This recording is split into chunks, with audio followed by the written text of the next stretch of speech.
Kedadean maneh dalan rusak menelan korban jiwa.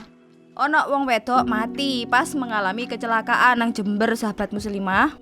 Peristiwa naas iki kedadean pas korban iku nyoba nyalip truk sing lewat nang ngarepe.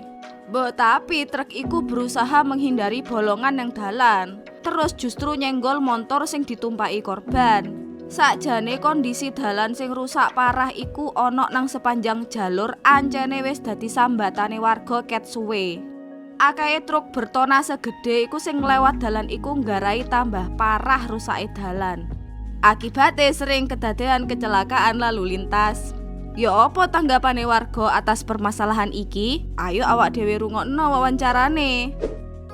Bagaimana perasaan Anda ketika melewati jalan yang rusak dan berlubang? Sangat was-was ya. Yang pertama pasti takut jatuh. Kalau nginder juga takut ada kendaraan lain. Nggak enak ya Kak kalau lewat situ, apalagi bahaya ya. Jengkel ya, sengaja apalagi kalau lagi buru-buru terus ada jalan kayak gitu. Seorang pengendara motor tewas terlindas truk di Jember karena jalan yang rusak. Menurut Anda, apa yang bisa dievaluasi dari kejadian ini? Khususnya buat pemerintah juga ya gitu, supaya lebih cepat lagi dalam menangani jalan-jalan yang rusak seperti itu. Pertama yang pasti jalannya diperbaiki sih Mbak. Kalau udah ada kejadian itu berarti pemerintah harus sadar dong kalau bisa memperbaiki jalan tersebut. Harusnya jadi perhatian lebih ya dari pemerintah. Kenapa kok bisa kejadian sampai kayak gitu? Apalagi nggak sekali dua kali.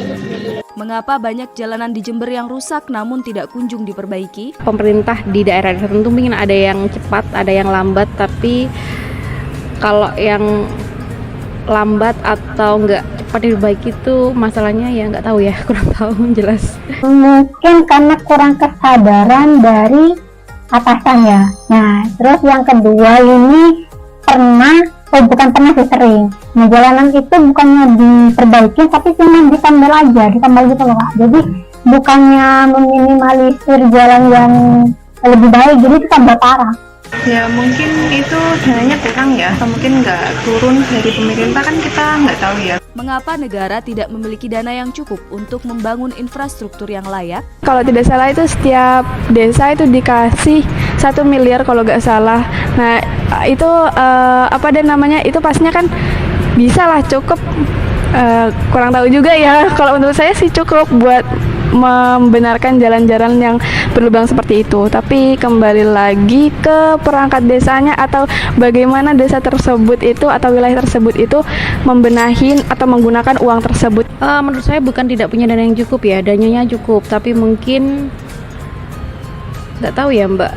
Ada ya, mohon maaf ya, mungkin ada pihak-pihak yang membuat dana itu seolah-olah nggak cukup. Mungkin dananya itu dialihkan untuk hal-hal yang menurut mereka penting mungkin ya. Jadi mereka tidak memfokuskan ke jalan yang harusnya itu yang utama gitu.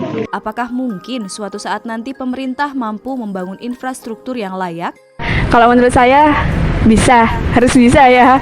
Karena kan juga ini kita sebagai generasi penerus itu kan juga kayak harus bisa jadi orang yang bisa bukan mengatur keuangan, kayak kalau udah jadi orang besar gitu ya, kita itu tidak boleh korupsi.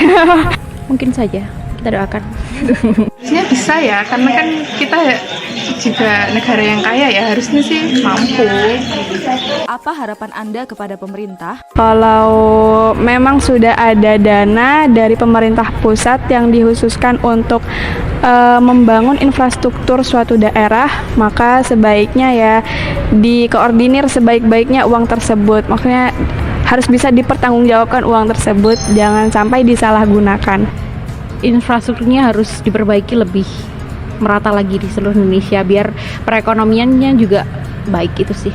Ya semoga pemerintah semakin peduli lah, semakin aware terhadap hal-hal yang mungkin menurut mereka kecil tapi ternyata sangat berpengaruh ya bagi kita. Ya kayak jalan-jalan kayak gitu kan banyak sekarang jalan-jalan yang rusak tapi mereka kayaknya nggak terlalu memprioritaskan gitu ya. Masalah iki ya wis pasti kudu cepet-cepet dimarekno, sahabat muslimah. Ya apa Islam marekno masalah iki? Ayo awak dhewe rungokno penjelasane Ustazah. Ojo lali like, komen karo share seluas-luase. Sudah 2 bulan lebih banyak jalan rusak terjadi di beberapa wilayah di kota Jember. Salah satu wilayah jalan rusak parah yang menuai polemik yaitu jalan sepanjang Kecamatan Rambi Puji hingga Kecamatan Puger. Belum juga usai dan tertangani secara baik. Kalaupun ada perbaikan masih sebatas tambal sulam dengan kualitas rendah yang beberapa hari saja akan segera rusak lagi. Kerusakan jalan diakibatkan oleh muatan overload lebih dari 50 ton dari pabrik semen PT Imasco Asiatik. Padahal kapasitas beban maksimal jalan adalah 8 ton. Dan juga diakibatkan tingginya curah hujan. Telah banyak menelan korban jiwa, salah satunya yang terjadi antara pengendara motor dengan truk PT Imasco Asiatik. Dan beberapa kali terjadi kecelakaan yang tak terhitung jumlahnya. Masyarakat ketika berangkat sekolah, berangkat kerja, berdagang, dan yang lainnya selalu dibayangi rasa takut mengalami kecelakaan. Walaupun tiap tahun ditetapkan anggaran untuk perbaikan jalan tersebut dan sudah dilakukan perbaikan, nyatanya tak mampu menyelesaikan masalah. Dan persoalan ini terus berulang setiap tahunnya. Dari persoalan ini kita bisa cermati beberapa hal. Yang pertama, persoalan jalan yang rusak hingga menelan korban dan lambatnya upaya perbaikan dari pihak negara menunjukkan bahwa negara telah gagal memenuhi kebutuhan transportasi, termasuk infrastruktur jalan yang aman dan nyaman bagi rakyatnya. Padahal sarana dan prasarana transportasi merupakan kebutuhan yang sangat vital. Transportasi termasuk jalan merupakan wasilah berlangsungnya proses distribusi barang dan mobilisasi manusia yang dibutuhkan untuk meraih kesejahteraan. Perbaikan jalan seharusnya tidak menunggu anggaran turun. Sudah ada pos khusus untuk penanganan persoalan yang sifatnya darurat ini. Perbaikan harus segera dilakukan tanpa menunggu ada korban baru dilakukan perbaikan. Pembuatan jalan yang sesuai dengan kapasitas yang dibutuhkan, menindak tegas kepada pihak manapun yang tidak patuh pada peruntukan jalan dengan kapasitas yang telah ditetapkan, penyediaan infrastruktur jalan timbang muatan untuk memastikan kapasitas muatan kendaraan telah memenuhi standar untuk melintasi jalan seharusnya juga menjadi perhatian khusus. Yang kedua, persoalan jalan rusak seperti ini wajar terjadi dalam sistem kapitalisme karena posisi negara hanya menjadi regulator dan fasilitator saja, termasuk dalam penyediaan sistem transportasi nasional. Pemerintah dalam hal ini menggandeng pihak swasta, baik lokal maupun asing, untuk memenuhi kebutuhan transportasi rakyat. Padahal mereka pihak swasta akan menjadikan pembangunan infrastruktur transportasi berdasarkan hitungan-hitungan bisnis. Tak heran, saat jalan rusak, penguasa tidak segera memperbaikinya hingga banyak menelan korban.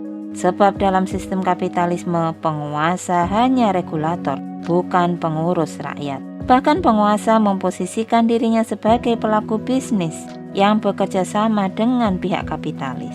Yang ketiga, kondisi ini jauh berbeda dengan sistem Islam. Negara dalam Islam berposisi sebagai pengurus sekaligus pengayom rakyatnya. Penguasa akan melakukan apapun yang dibutuhkan untuk mensejahterakan rakyatnya, termasuk kebutuhan transportasi untuk mobilitas umum dan distribusi barang. Coba kita bandingkan dengan apa yang pernah dilakukan oleh Khalifah Umar bin Khattab. Khalifah Umar bin Khattab adalah pemimpin yang memperhatikan kenyamanan dan keamanan jalan umum bagi rakyatnya. Beliau pernah mengatakan, seandainya seekor keledai terperosok karena jalanan yang rusak, aku sangat khawatir karena pasti akan ditanyai oleh Allah Subhanahu wa ta'ala, mengapa kamu tidak meratakan jalan untuknya? Soal anggarannya, negara akan menyiapkan anggaran mutlak. Maksudnya ada atau tidak ada kekayaan negara untuk membangun jalan umum yang sangat dibutuhkan wajib diadakan oleh negara. Dengan pengelolaan sumber daya alam yang dimiliki negara akan menjadi salah satu sumber pemasukan kas keuangan negara. Atau jika kondisinya sangat darurat, sedang kas negara kosong, negara dapat menarik pajak insidental sebatas kebutuhan perbaikan jalan, dan ini hanya dibebankan kepada orang yang kaya saja. Ini semua menjadi tanggung jawab pemimpin negara atau khalifah, sebagaimana dinyatakan dalam hadis riwayat Bukhari Muslim. Imam atau khalifah penggembala, dan hanya dialah yang bertanggung jawab terhadap gembalaan atau rakyatnya. Yang keempat, secara politik negara atau penguasa akan tertuntun untuk melaksanakan peran dan fungsinya yang mulia, yaitu sebagai pengurus dan penjaga, jauh dari intervensi kepentingan lain di luar kemaslahatan umat dan kedaulatan negara. Begitupun dalam aspek ekonomi, aturan Islam memberi jaminan kesejahteraan menyeluruh dengan aturan tentang kepemilikan yang luar biasa. Negara akan memiliki modal yang cukup untuk menyediakan segala kebutuhan vital rakyatnya, termasuk urusan transportasi dengan pemenuhan yang maksimal. Negara akan menyediakan jalan yang aman, nyaman, dan tanpa pungutan.